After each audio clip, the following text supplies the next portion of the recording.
Boa noite, meus irmãos. Graça e paz da parte de Deus, nosso Pai, e do seu Filho, Jesus Cristo. Amém?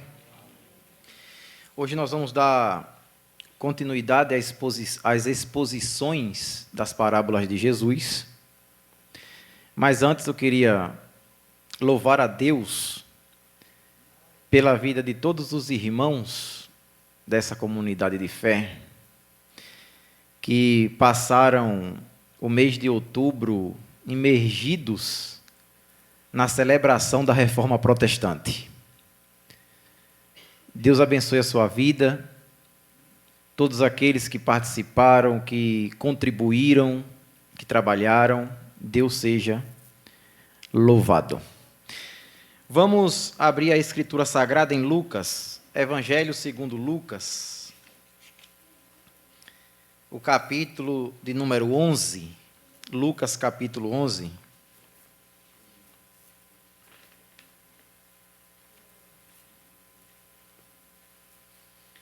Evangelho segundo Lucas, o capítulo de número 11.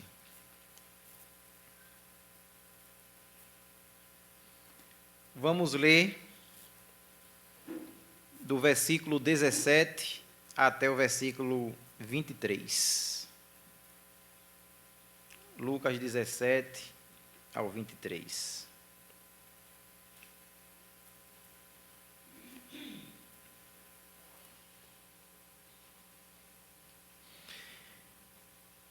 Jesus, conhecendo seus pensamentos, disse: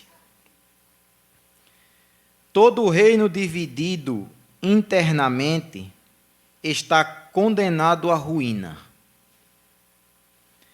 Uma família dividida contra si mesma se desintegrará. Vocês dizem que eu expulso demônios pelo poder de Beelzebul. Mas se Satanás está dividido e luta contra si mesmo, como o seu reino sobreviverá? E se meu poder vem de Beelzebul, o que dizer de seus discípulos? Eles também expulsam demônios, de modo que condenarão vocês pelo que acabaram de dizer. Se, contudo, expulso demônios pelo poder de Deus, então o reino de Deus já chegou a vocês. Pois, quando um homem forte está bem armado e guarda seu palácio, seus bens estão seguros, até que alguém ainda mais forte o ataque e o vença. Tire dele suas armas e leve embora seus pertences. Para encerrar, verso 23. Quem não está comigo, opõe-se a mim. E quem não trabalha comigo, trabalha contra mim. Em outra tradução, aquele que não comigo ajunta, espalha. Vamos orar. Curve sua cabeça, feche seus olhos. Vamos orar. Senhor, em concordância com a oração da tua serva que me antecedeu, eu peço a graça do Senhor, o auxílio do Espírito Santo, para iluminar a minha mente, abrir a porta da palavra, para expor o texto bíblico ao coração da sua igreja. Sê conosco nessa noite, fala conosco, para que esta palavra transforme o nosso coração, para que nós não venhamos pecar contra o Senhor. Esteja na direção da minha vida, no nome de Jesus. Amém.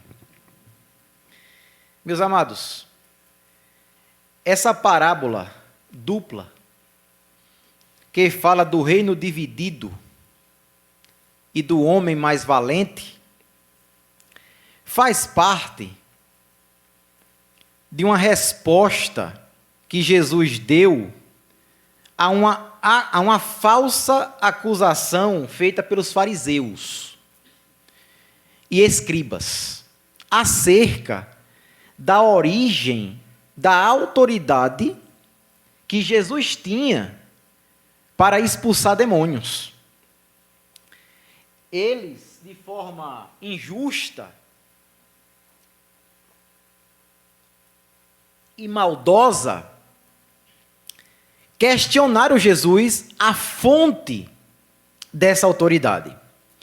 E esses religiosos, por sua vez, vendo que a multidão que estava presente naquela ocasião se admirava desse milagre de expulsar o demônio, começaram a acusar Jesus de expulsar demônio pelo poder de Belzebu. Belzebu, na época de Jesus, era um nome usado para se referir ao próprio Satanás, o príncipe dos demônios. Então, esses homens religiosos, movidos de maldade, de maledicência contra Jesus, cometeram uma blasfêmia, acusando o próprio Cristo de estar fazendo aquele milagre pelo poder de Satanás, de Belzebu, pelo poder do demônio. Então foi uma acusação gravíssima. Ao reagir a essas falsas acusações dos religiosos, porque se tem uma coisa que religioso sabe fazer é acusar, então ao reagir, Jesus usa essa parábola de caráter duplo. É duas parábolas em uma, aqui.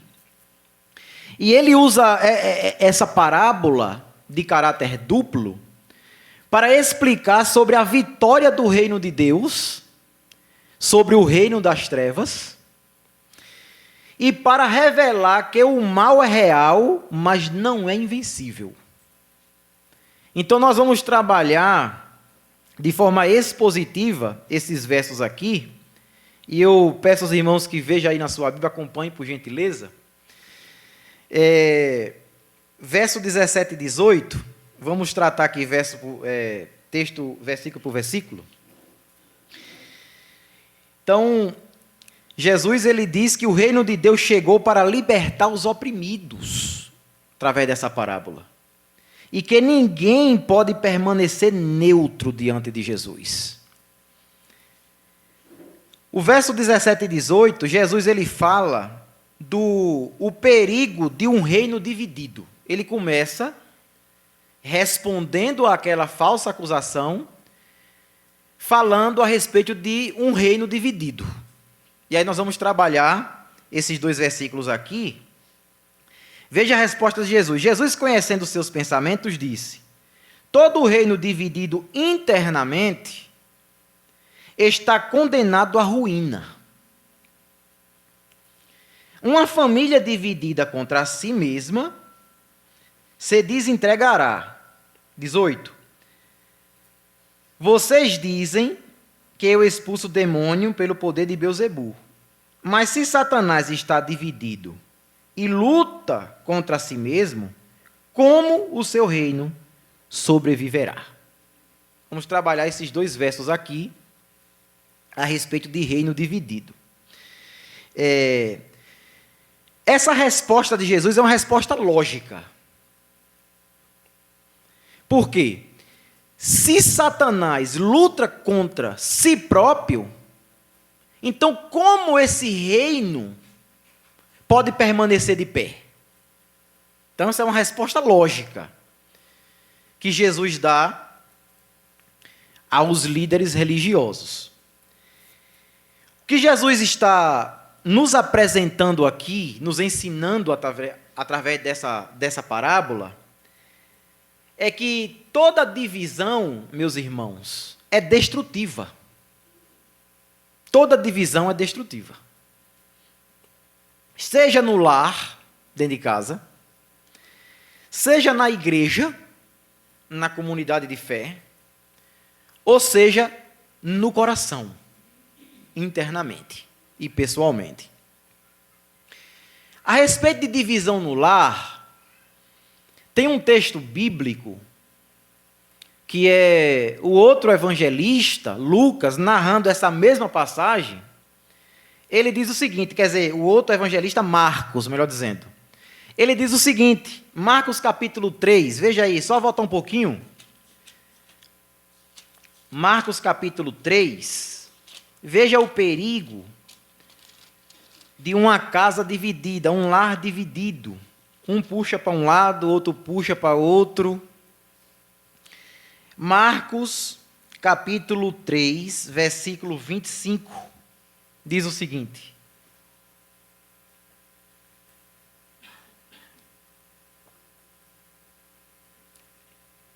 Da mesma forma, uma família dividida contra si se desintegrará. Essa é o que está na minha versão. Aqui é o quê? E se uma casa se dividir contra si mesma, tal casa não pode subsistir. Então veja o perigo de um lar dividido. É por isso que nós, como igreja bíblica, que leva a Escritura a sério, nós não aceitamos nenhum tipo de relacionamento entre cristão e ímpio.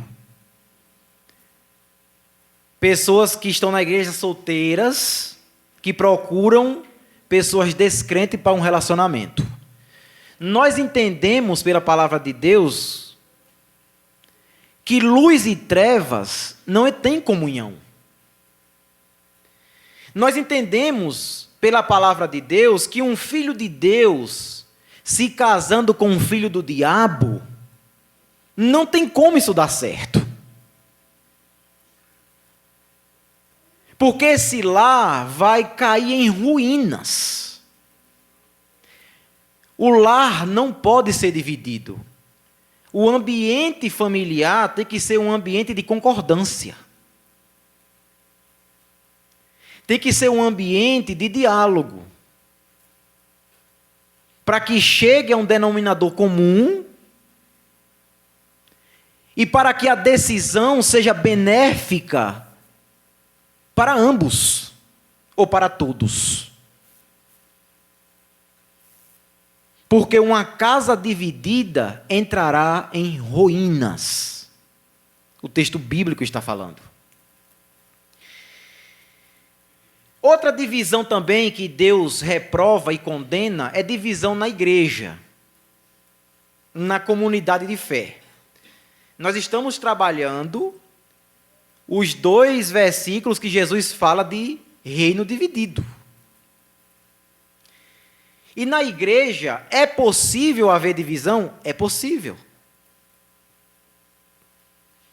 Nós vemos Paulo enfrentando uma divisão ferrenha na igreja de Corinto,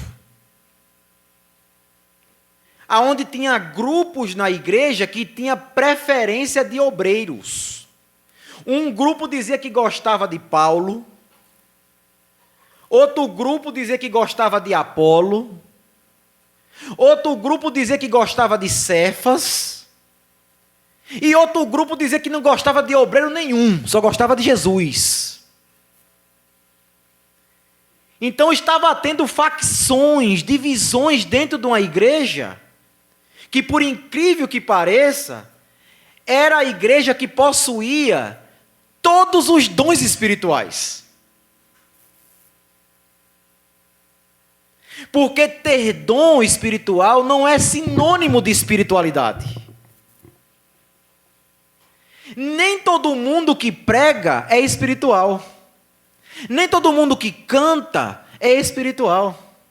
Nem todo mundo que exerce os seus dons na comunidade de fé é espiritual.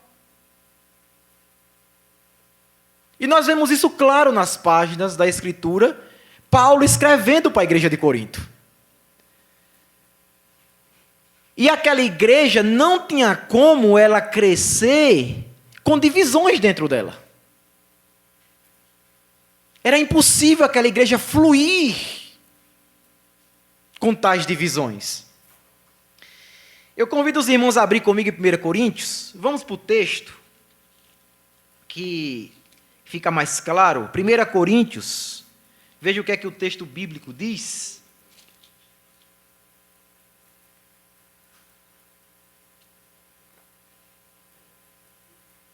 Primeira Coríntios capítulo 1. Vamos ler do versículo 10 até o 13. Que diz assim: irmãos, isso aqui é Paulo falando para a igreja de Corinto, uma igreja dividida. Uma igreja cheia de grupos, de facções, de panelinhas na linguagem popular. Existia panelinhas dentro da igreja. Irmãos, suplico-lhes, ou rogo-lhes, em nome de nosso Senhor Jesus Cristo, que vivam em harmonia uns com os outros e ponham fim às divisões entre vocês. Porque a igreja é uma família, gente, espiritual. Antes, tenham o mesmo parecer, unidos em pensamento e propósito. Verso 11. Pois alguns membros da família de Cloe era um membro da igreja de Corinto, me informaram dos desentendimentos entre vocês, das brigas entre vocês. Entre vocês, meus irmãos, verso 12. Refiro-me ao fato de alguns dizerem, eu sigo Paulo, enquanto outros afirmam, eu sigo Apolo, ou eu sigo Pedro, que é Cefas. Paulo faz uma pergunta: acaso, ou porventura, Cristo foi dividido? Ou seja, Cristo está dividido entre vós? Essa é a pergunta de Paulo para a igreja. Porque se Cristo está dividido entre vocês, quem de vocês tem mais Jesus do que o outro? Por exemplo. Quem de vocês que para Cristo é mais importante? Eu posso enxergar isso na pergunta de Paulo.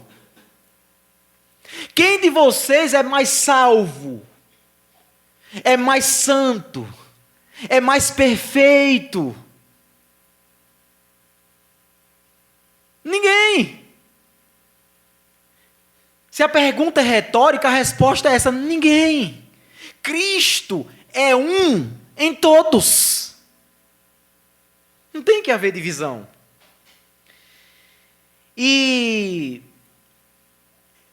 a respeito desse pecado, todo membro da comunidade tem o dever de lutar contra ele. Todo membro. Todos nós, irmãos, temos o dever de nos esforçarmos para se mantermos em comunhão. É um esforço mútuo. É uma engrenagem aonde todos devem participar. Essa responsabilidade da manutenção da comunhão da igreja não é só do pastor ou da liderança da igreja, é de todo membro do corpo de Cristo. Porque Paulo, ele compara, ainda nessa igreja aqui, para que os irmãos pudessem entender o quanto é importante viver em comunhão, Paulo compara a igreja com o corpo humano. Ele compara a comunhão da igreja com o funcionamento do corpo humano. Todo membro do corpo é importante. Todo membro. Até o dedinho mindinho do pé, ele é importante para o funcionamento do corpo, para o equilíbrio do corpo. E detalhe, nenhum membro do corpo funciona sozinho. Um depende do outro. Eles estão interligados em conexão para que o corpo funcione naturalmente. Então Paulo usa essa figura de linguagem do corpo humano para dizer para a igreja de Corinto: vocês não podem se dividir. Porque se vocês se dividirem, o reino ruirá.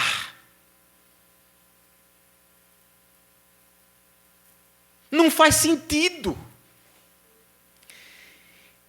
Então todos nós temos essa responsabilidade, irmãos, de nos mantermos em comunhão, em amor, sendo paciente uns com os outros, perdoando uns aos outros. É de responsabilidade nossa. Abra a palavra de Deus comigo, a Escritura Sagrada, em Efésios capítulo 4. Efésios capítulo de número 4. Acompanhe comigo, por gentileza.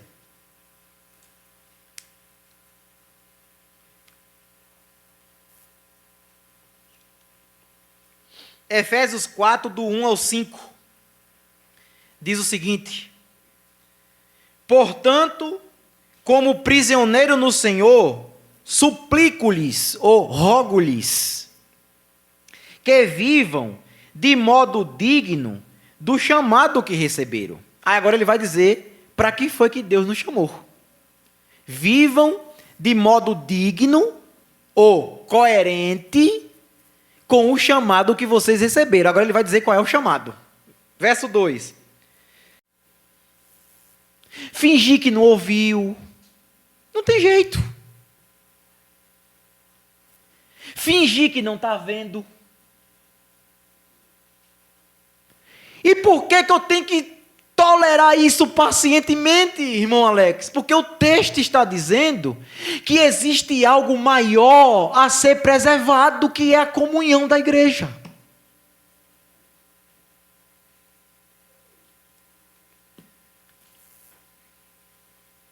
E a comunhão da igreja não depende da satisfação da minha vontade pessoal. A comunhão da igreja depende da satisfação da vontade de Cristo. E Cristo quer que a sua igreja viva unida, igual uma família deve viver. Seguindo o texto de Efésios, verso 3, veja que é uma responsabilidade de toda a igreja. Façam todo o possível para se manterem unidos no Espírito. Faça tudo possível. Suporte, deixe para lá, releve, faça tudo possível. Porque se você viu uma falha no seu irmão, não se preocupe que os irmãos também estão encontrando em você. Você não está acima do bem e do mal. Você não está em um patamar maior do que ninguém.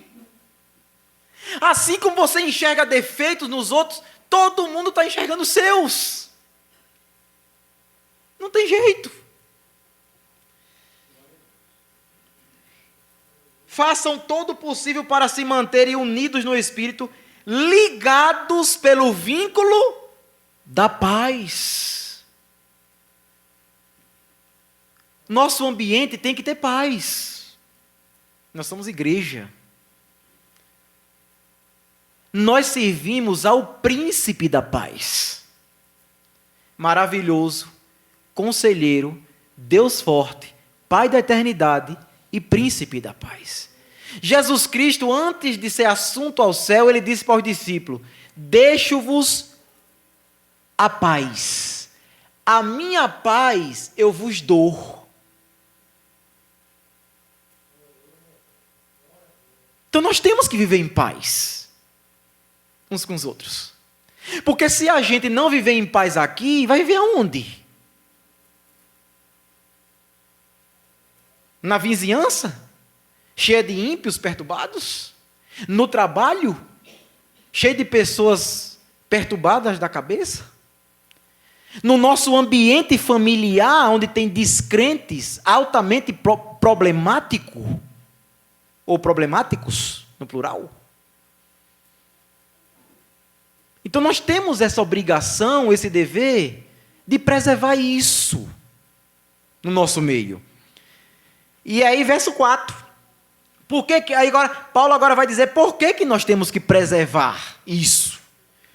Pois há um só corpo, que é o corpo de Cristo, a igreja é uma só, e um só Espírito, assim como vocês foram chamados para uma só esperança, que é a esperança da volta de Cristo, da salvação eterna, obviamente.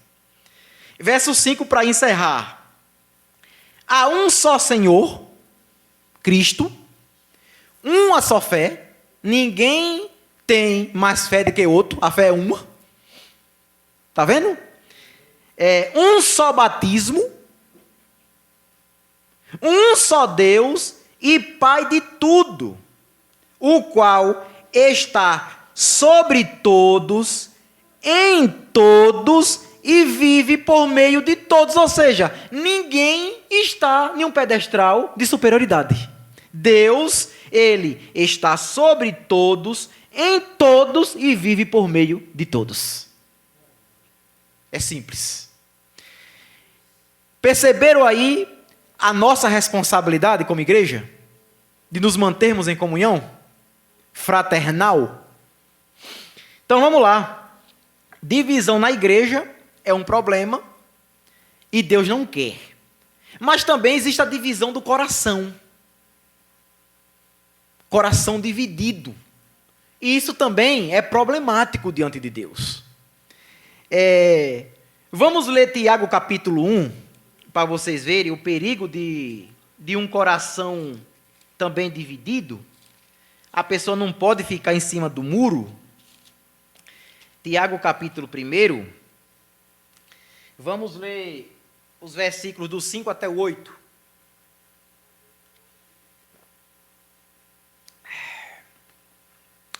Tiago, capítulo 1, do 5 ao 8, diz o seguinte: se algum de vocês precisa de sabedoria, peça ao nosso Deus generoso e receberá. Ele não os repreenderá por pedirem. Verso 6. Mas quando pedirem, façam-no com fé, sem vacilar. Pois aquele que duvida, que tem um coração dividido, aqui fala do coração dividido, da dúvida. Aquele que duvida é como a onda do mar. Agora ele vai usar uma figura de linguagem, Tiago. É como a onda do mar, empurrada e agitada pelo vento. Quem tem o coração dividido é igual à onda do mar. É empurrada e agitada por qualquer vento de doutrina. Ele não deve esperar receber coisa alguma do Senhor, pois tem a mente dividida e é instável em tudo que faz. O perigo de um coração dividido é que Deus não vai responder os seus pedidos. Porque você é instável. Você não tem que ser estável, você tem que crer firmemente.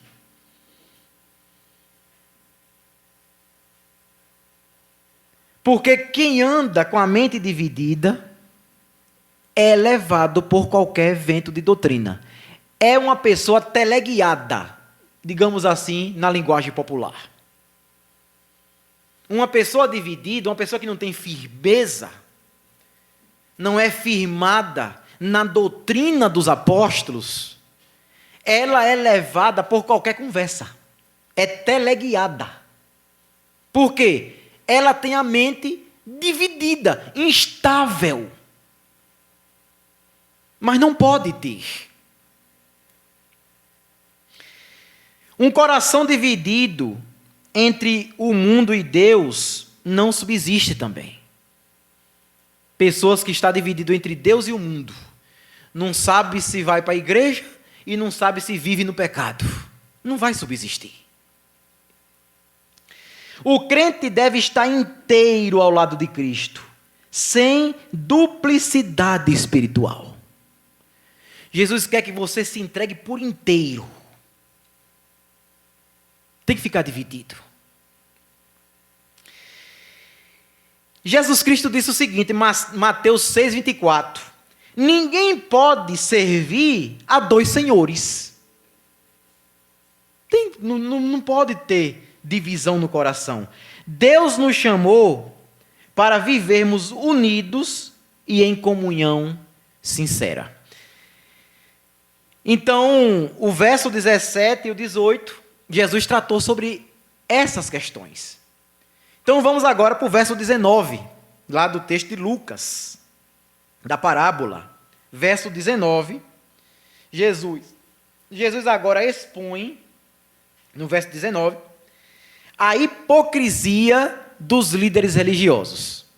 Aqui ele expõe publicamente a hipocrisia da religião. Veja o que é que o texto diz, verso 19. E, se meu poder vem de Beelzebu, o que dizer de seus discípulos?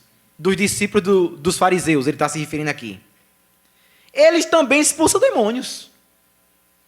De modo que condenarão vocês pelo que acabaram de dizer.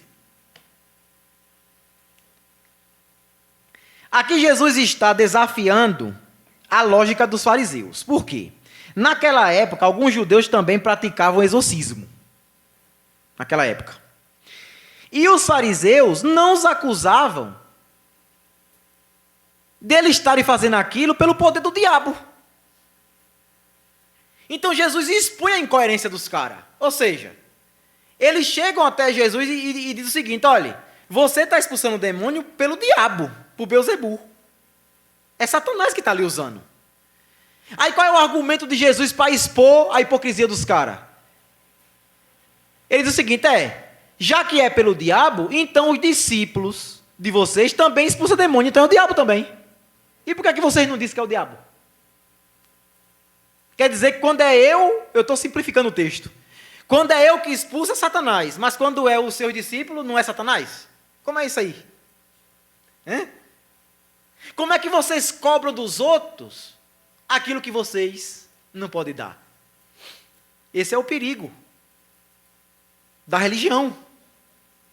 Quer cobrar demais dos outros e às vezes não entrega. Isso é perigoso. Você não pode existir na igreja. Cobra santidade demais dos outros, onde na verdade todo mundo tem seu ponto cego. Um dia eu vi um cidadão cobrando, isso foi em Cajutiba ainda, cobrando santidade dos irmãos. Porque essa pessoa estava no patamar superior, entre aspas, que não está. Aí teve uma irmã, que é até prima minha, uma santa mulher de Deus, muito simples. Ela chegou para esse cidadão, que era um líder, e falou o seguinte, fulano, você está cobrando santidade dos outros, mas deixa eu lhe dizer uma coisa, você pode até ser santo em umas áreas da sua vida, mas em outras áreas você deixa a desejar. Aí o líder se calou. A irmã quer dizer, você não é perfeito. Então por que você quer cobrar demais dos outros, sendo que você também tem seus pontos fracos? Você tem suas inclinações pecaminosas também. Por que você quer cobrar dos outros? Então, os líderes religiosos estavam fazendo isso. Acusando Jesus de expulsar demônio por Beelzebu, sendo que os discípulos deles expulsavam demônio e para ele estava tudo bem. Então, meus irmãos, Jesus ele expõe a hipocrisia daqueles cidadãos E o que é que nós podemos aprender com isso? Nesse verso 19. Evitem. Veja o conselho bíblico extraído do texto dessa parábola. Evitem a hipocrisia e o julgamento injusto.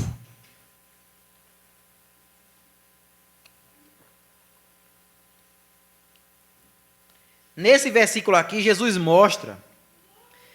mostrou que os religiosos tinham 2 pesos e 2 medidas para julgar. Aceitavam que os seus discípulos expulsassem demônio, mas condenavam Jesus por fazer o mesmo. 2 pesos e 2 medidas o julgamento deles. Hipócritas. Tem 2 textos que eu quero ler aqui para a igreja, e eu quero convidar a me acompanhar. Abra aí em João capítulo 7. Abra em João capítulo 7 para vocês verem o perigo disso. João capítulo 7. Veja o perigo da hipocrisia e do julgamento injusto. João capítulo 7. Versículo 24. Vou ler nessa versão aqui para acompanhar os irmãos. Não julgueis segundo a aparência, mas julgai segundo a reta justiça. Jesus não proíbe o julgamento na igreja. Na igreja tem que haver julgamento das causas. O que Jesus exige é que o julgamento não pode ser com 2 pesos e 2 medidas. Injusto. O julgamento tem que ser justo. É isso que Jesus está ensinando. Então nós temos que ter cuidado com isso. Para a gente não estar julgando o nosso irmão de forma injusta. E qual é o perigo disso? O perigo disso, Jesus diz lá em Mateus capítulo 7. Vamos ler o texto? Veja o perigo do julgamento injusto. Quando você for julgar, quando a igreja julgar, tem que ouvir todos os lados, e não só um. Para que o julgamento seja justo. Veja o perigo de julgamento injusto. O que é que Jesus disse que acontece? Mateus 7, versículo 1 e 2, diz assim: não julguem para não serem julgados. Aquele é conselho, não julgue porque também você vai ser julgado. Você quer julgar, então vai ser também. Aí vamos lá. Pois vocês serão julgados pelo modo com que julgam os outros. Da mesma forma que eu ou você ser injusto em um julgamento, você vai passar por isso também. É Jesus quem falou. Aí vamos lá. O tempo mostra que acontece. O padrão de medida que adotarem será usado para medi-los. Ou seja, com a medida que você medir, lhes medirão também. Esse é o perigo do julgamento injusto e da hipocrisia. E Jesus expôs isso no texto dessa parábola. Então, meus irmãos, fujam disso. Fujam de julgamentos injustos. Se saia dessa problemática, se é que eu posso usar essa expressão. Se sai disso. É melhor ir orar. É muito melhor. E quando for necessário um julgamento, tem que ser realizado com justiça. Não pode ter 2 pesos e 2 medidas no seio da igreja. Na igreja, tudo deve acontecer com justiça. Jesus quem disse isso. Versículo 20, para ver se a gente termina hoje esse estudo. Lucas 7, 20. 7, não, 11. Versículo 20. Se contudo expulso demônios pelo poder de Deus, então o reino de Deus já chegou a vocês. Aqui Jesus mostra o sinal que o reino de Deus chegou. Mas a expressão dedo de Deus que Jesus usa aqui, ele faz uma viagem no tempo e ele vai até Êxodo, capítulo 8, verso 19. Vou ler o texto aqui, rapidinho. Êxodo 8, 19, que diz o seguinte. Aqui está falando da libertação do povo do Egito. Veja a resposta aqui bíblica. O que aconteceu no Egito. Isso é o dedo de Deus. Então Jesus usou essa expressão aqui, de Êxodo, nessa parábola. Isso é o dedo de Deus. Por quê?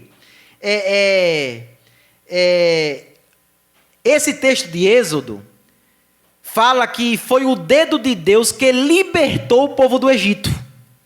Aquele milagre que aconteceu foi o dedo de Deus. Então, Jesus usa a expressão dedo de Deus para dizer que assim como Deus libertou Israel do Egito, agora o homem está livre do domínio de Satanás. Então, quando alguém é livre do domínio do diabo, é o dedo de Deus que agiu ali. É isso que Jesus quis dizer.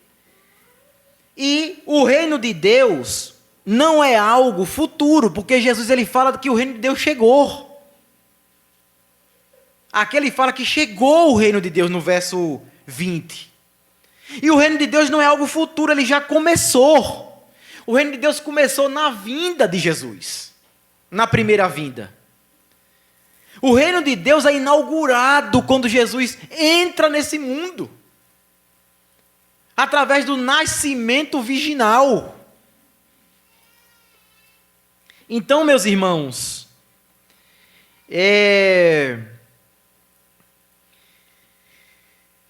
na conversão, cada conversão de um pecador é a invasão, é um avanço do reino de Deus nesse mundo.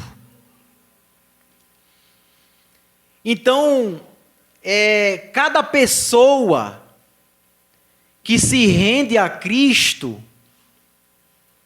como Salvador, cada pessoa que crê no Evangelho, na mensagem do Evangelho, isso é o poder de Cristo se mostrando real nesse mundo. Isso é o avanço do seu reino. Então o reino de Cristo ele é real, ele é presente, ele está acontecendo. A igreja é chamada a manifestar esse reino com santidade e verdade. A igreja é chamada para isso. João 17, versículo 17, diz o seguinte: santifica-nos na verdade, a tua palavra é a verdade.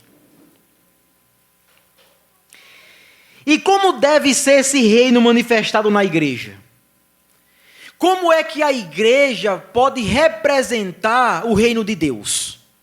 Como ele deve ser manifestado no nosso meio? O que é o reino de Deus presente no seio da igreja? O que a Escritura revela a esse respeito? Romanos capítulo 14 vai mostrar o que é o reino de Deus presente na igreja. Se o reino de Deus é presente naquela comunidade de fé, essas coisas vão existir na igreja. Romanos capítulo 14, acompanhe comigo, quem puder. Romanos capítulo 14 diz o seguinte. Romanos 14, 17. Nós estamos já caminhando para o fim. Queria que alguém trouxesse uma água para mim, por gentileza? Alguns irmãos, se pudesse, eu agradeço. Romanos 14, 17, veja o que é o reino de Deus na igreja. Pois o reino de Deus não diz respeito ao que comemos ou bebemos, mas a uma vida de justiça, paz e alegria no Espírito Santo. Então, irmãos, o ambiente eclesiástico de igreja só pode manifestar o reino de Deus só pode existir nesse ambiente de igreja se houver essas três coisas: justiça, paz e alegria no Espírito Santo.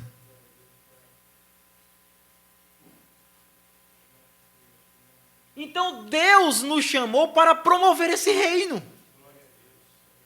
A igreja é a única entidade no mundo que recebeu de Deus autonomia, autoridade para representar esse reino no mundo.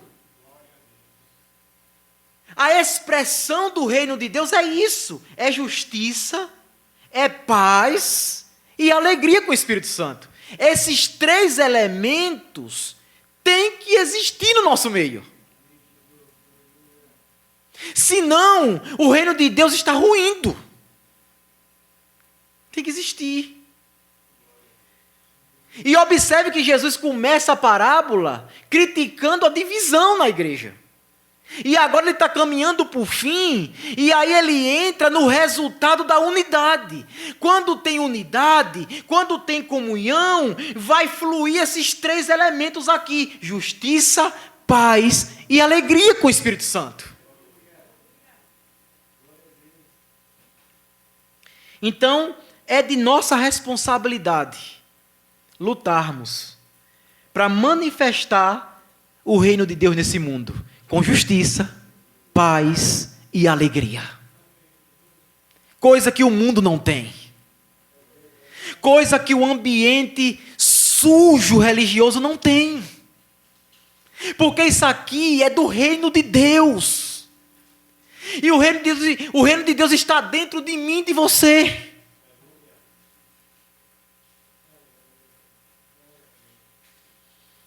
Versículo 21 e 22, para a gente encerrar, senão eu não vou parar de pregar hoje. Lucas 11, verso 21 e 22, diz o seguinte: Jesus agora vai começar uma outra parábola, que é uma parábola dupla aqui. Ele conta duas parábolas em uma. Verso 21 e 22 diz assim. Deixa eu ver se eu enxergo aqui o 21, que aqui o número aqui é bem pequenininho. Pois o homem valente aqui representa Satanás. Jesus aqui está falando que o valente é Satanás. Que mantém o pecador preso em suas armas. Quais são as armas do diabo para prender o pecador? O pecado, a culpa e a mentira, o engano. Então o diabo, ele é um valente que usa suas armas para prender o pecador. Então Jesus diz aqui que o diabo é valente para isso. Só que aí, quando chega o mais valente, né? Quando chega o Todo-Poderoso, é isso que Jesus está falando. O mais valente é Cristo, que invade o território do inimigo e desarma e liberta os cativos. Foi isso que ele fez com você. Foi isso que ele fez comigo. Ele invadiu o território do diabo, que era o seu coração. E aí ele mostrou para o valente que ele que é o valentão. Quando ele entra no território do diabo, ele destroça as armas do diabo e liberta o pecador. É isso que ele quis dizer.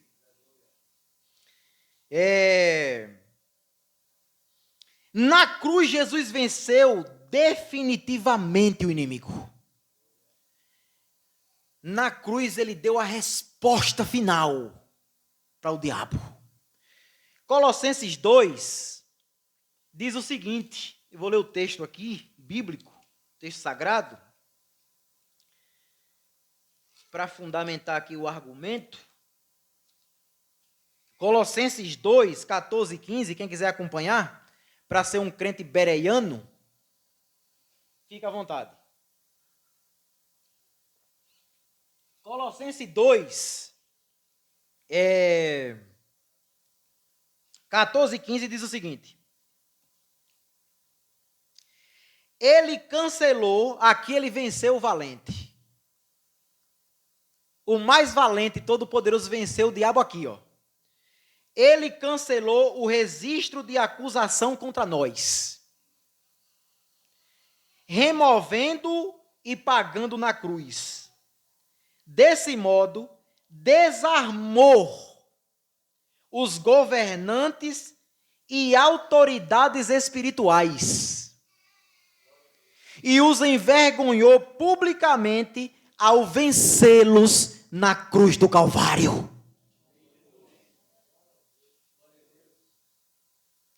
Então Jesus disse que ele é o mais valente,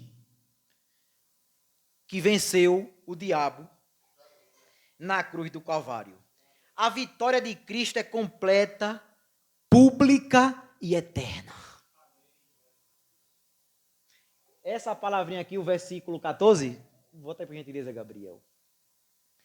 Havendo riscado a cédula que era contra... É cédula, não é ali? Aqui eu não estou vendo direito, não. A cédula que era contra nós. Em outra tradução fala o registro de dívida. Ele cancelou. Sabe o que isso quer dizer? Jesus foi lá no território do diabo, que era o seu coração,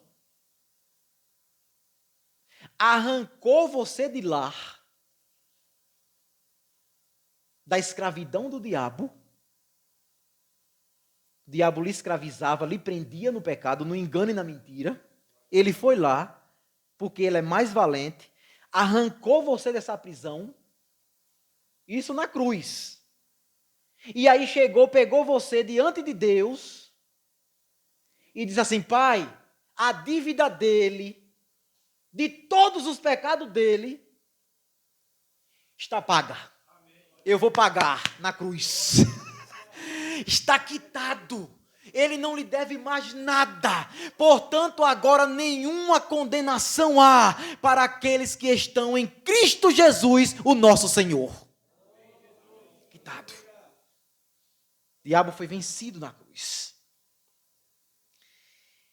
E aí, meus irmãos, o que nós podemos aprender com esses dois versículos, para a gente ir para o último, que é o 23. Cristo é suficiente para libertar e salvar qualquer pessoa. Ele é suficiente.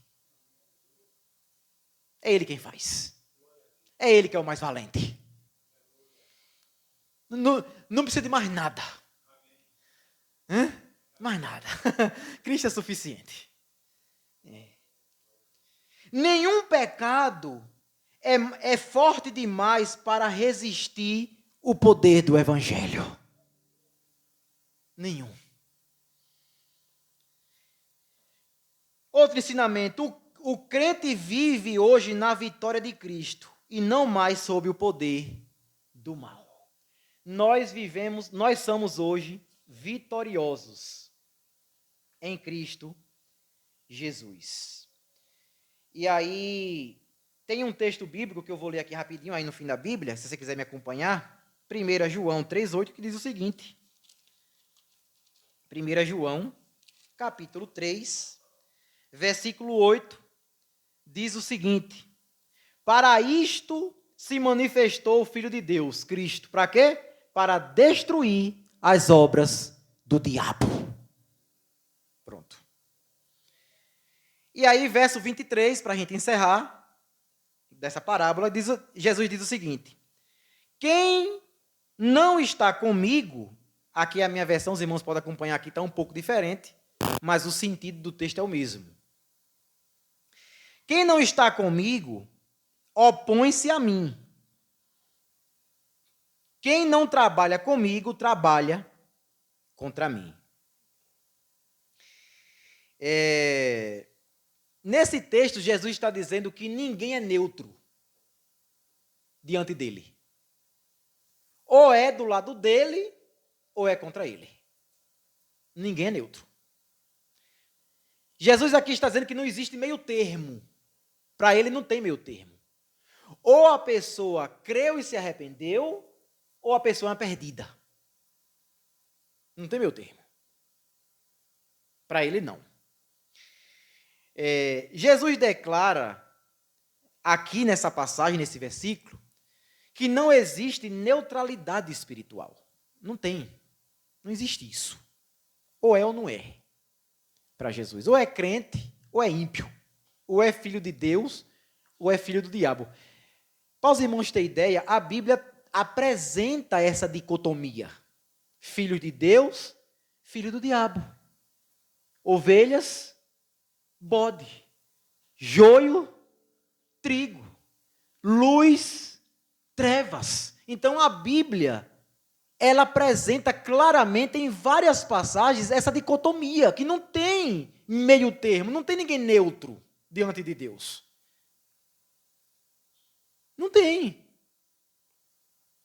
Então, ou estamos cooperando com Cristo, ou por omissão, cooperando com o inimigo. É o texto. Lembra que nós falamos neste instante sobre essa questão de não ter um coração dividido?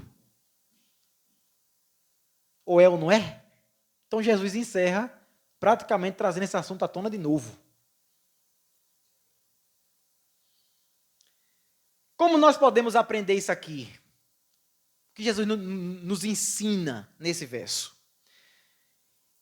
Ignorar a lei de Cristo é o mesmo que rejeitá-lo. Ignorar os ensinamentos de Jesus para não cumpri-los é o mesmo que rejeitar a Cristo. O Evangelho, outro aprendizado, o Evangelho exige obediência. Caso contrário, é rebeldia.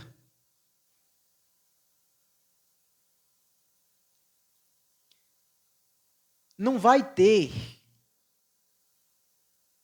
conversinha mole, usando agora termos populares, diante de Deus. Quando Jesus voltar, ou a gente vai ouvir, vinde benditos do meu Pai, que é o que nós vamos ouvir. Mas tem pessoas que vai ouvir, afastai-vos de mim, malditos.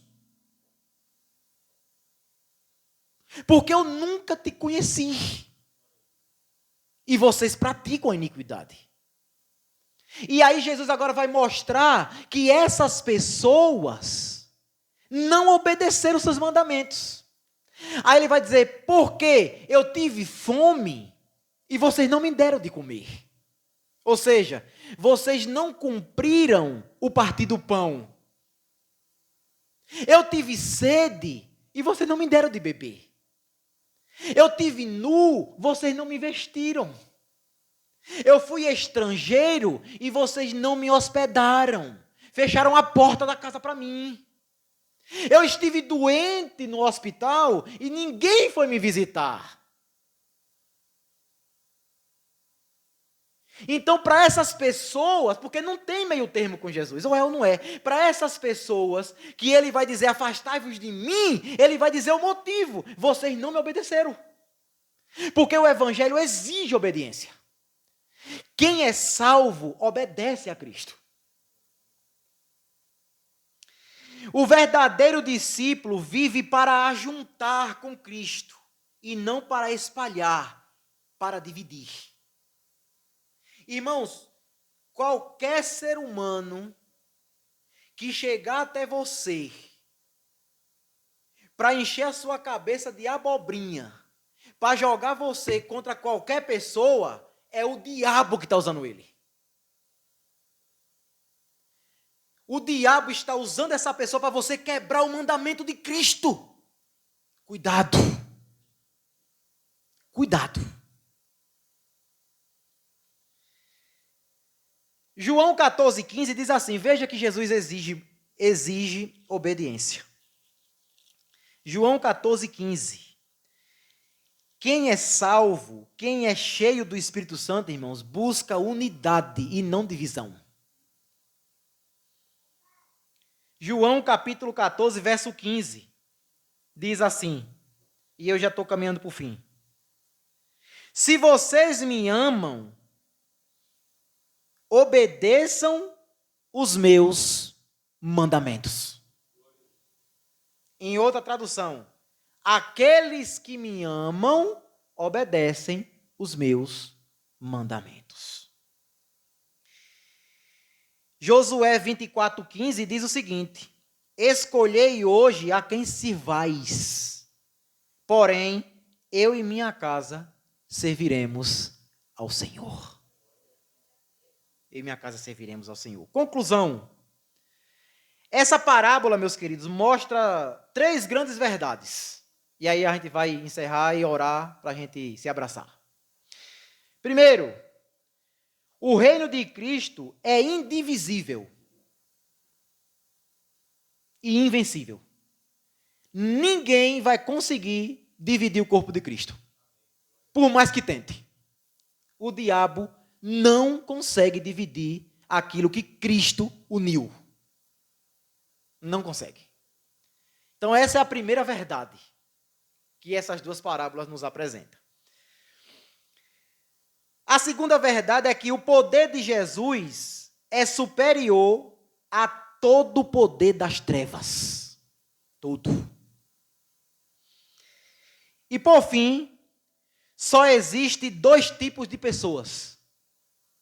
As que obedecem a Cristo e as que fazem a vontade do diabo. Não tem meio termo. Não existe isso. Cristo é o mais valente, que venceu o inimigo, libertou o cativo e reina eternamente. Quem está com ele participará da vitória eterna. Quem se divide cairá em ruínas de perdição. Não viva dividido. Entregue-se completamente ao mais valente e experimente o poder do reino de Deus em sua vida. Deus te abençoe.